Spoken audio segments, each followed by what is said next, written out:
भगवते वासुदेवाय. श्लोक 14. अहं वैश्वानरो भूत्वा प्राणिनां देहमाश्रितः प्राणापानसमायुक्तः पचाम्यन्ये चतुर्विधम्. शब्दार्थ: मीच सर्व प्राण्यांच्या शरीरात राहणारा प्राण व अपान यांनी संयुक्त वैश्वानर अग्निरूप होऊन 4 प्रकारचे अन्न पचवितो. भावार्थ: सजीव 4 प्रकारचे अन्न खातो. 1.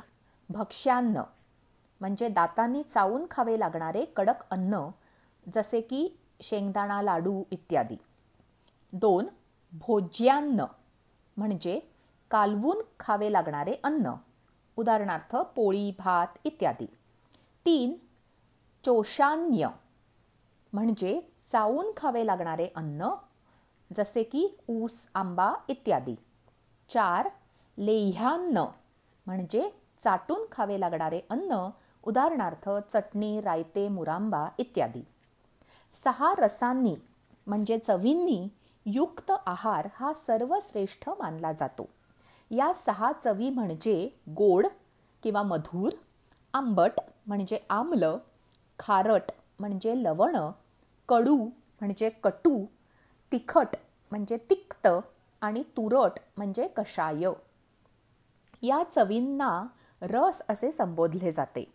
या प्रत्येक रसाचे आरोग्यावर विशिष्ट परिणाम होत असतात. प्राण, अपान, व्यान, उदान आणि समान हे 5 प्रमुख प्राण, तसेच नाग, कूर्म, कृकल, देवदत्त आणि धनंजय हे 5 उपप्राण मानवी देहातील नाड्यांमध्ये संचार करतात. अन्नाचे पचन जठराग्नी म्हणजे वैश्वानरामुळे होते. वनस्पतींमध्ये सुद्धा वैश्वानर असतो, ज्यामुळे त्यांनी ग्रहण केलेल्या अन्न पाण्याचे पचन होते, त्यांची वाढ होते, फळे फुले येतात. वैश्वानर हा अग्नी प्रदीप्त करण्याचे काम प्राण आणि अपान या वायूंद्वारे केले जाते. अन्नाचे पचन झाल्यावर जे रस तयार होतात ते शरीरभर पोचवण्याचे कार्य प्राण आणि अपान वायू करतात. वायू असंतुलित झाले तर पचन नीट होत नाही. अन्न पचन होणे ही शक्ती आहे. आपल्याला भूक लागलेली कळते, वेळेवर आपण खाऊ शकतो, त्या अन्नाचे पचन होऊन त्याचे रस, धातू आणि मांसपेशीत रूपांतर होते. ही क्रिया सहजपणे पार पाडली जाते. जी शक्ती अन्नातून मिळते ती औषधांनी येत नाही. अन्न हे पूर्ण ब्रह्म मानण्यामागे वैश्विक शक्तीबद्दल कृतज्ञता बाळगणे हा हेतू आहे. जे खातो आणि जसे खातो त्याचा आपल्या आरोग्यावर, मानसिकतेवर परिणाम होतो. नेहमी आनंदाने वेळेवर अन्न ग्रहण करावे. शरीराचे एक घड्याळ असते, ते पाळले तर सर्व क्रिया सुरळीत पार पडतात. भूक लागली असताना खाल्ले नाही तर जो अग्नी प्रज्वलित झालेला असतो तो यज्ञ आहे, त्याला त्याचा हवीरभाग मिळत नाही, त्याचे अनिष्ट परिणाम होतात. अन्न वेळेवर खाणेही महत्त्वाचे आहे. तो शरीर सुरू ठेवण्यासाठी केलेला यज्ञच आहे. श्लोक 15 आणि 16. सर्वस्य चाहं हृदि सन्निविष्टो मत्तस्मृतिर्ज्ञानमपोहनै च वेदैश्च सर्वैरहमेव वेद्यो वेदान्तकृद् देवविदेव चाहम्. द्वाविमौ पुरुषौ लोके क्षरश्चाक्षर एव च क्षरः सर्वाणि भूतानि कूटस्थो क्षर उच्यते. शब्दार्थ: मीच सर्व प्राण्यांच्या हृदयात अंतर्यामी होऊन राहिलो आहे. माझ्यापासूनच स्मृती, ज्ञान आणि अपोहन ही होतात. सर्व वेदांकडून मीच जाणण्यास योग्य आहे. तसेच वेदांताचा कर्ता आणि वेदांना जाणणारा सुद्धा मीच आहे. या विश्वात नाशवान आणि अविनाशी असे 2 प्रकारचे पुरुष आहेत. त्यामध्ये सर्व भूतमात्रांची शरीरे हा नाशवान आणि जीवात्मा हा अविनाशी म्हटला जातो.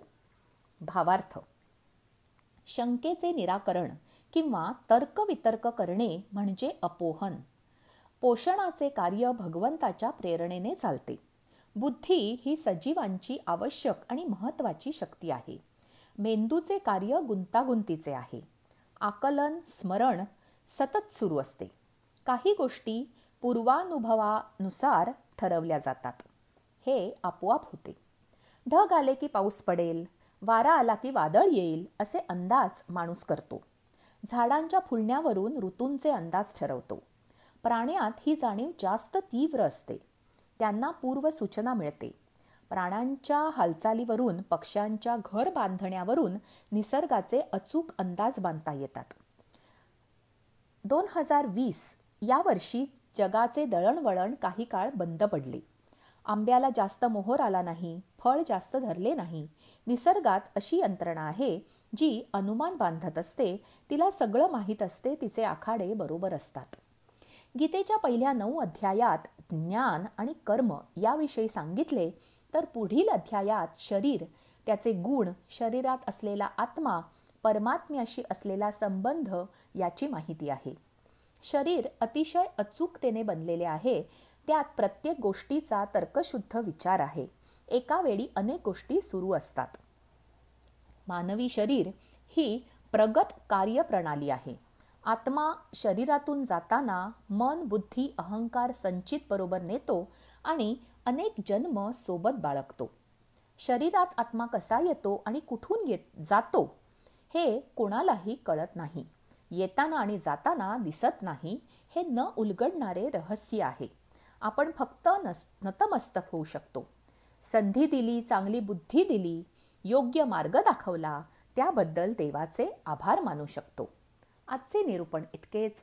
जय श्री कृष्ण.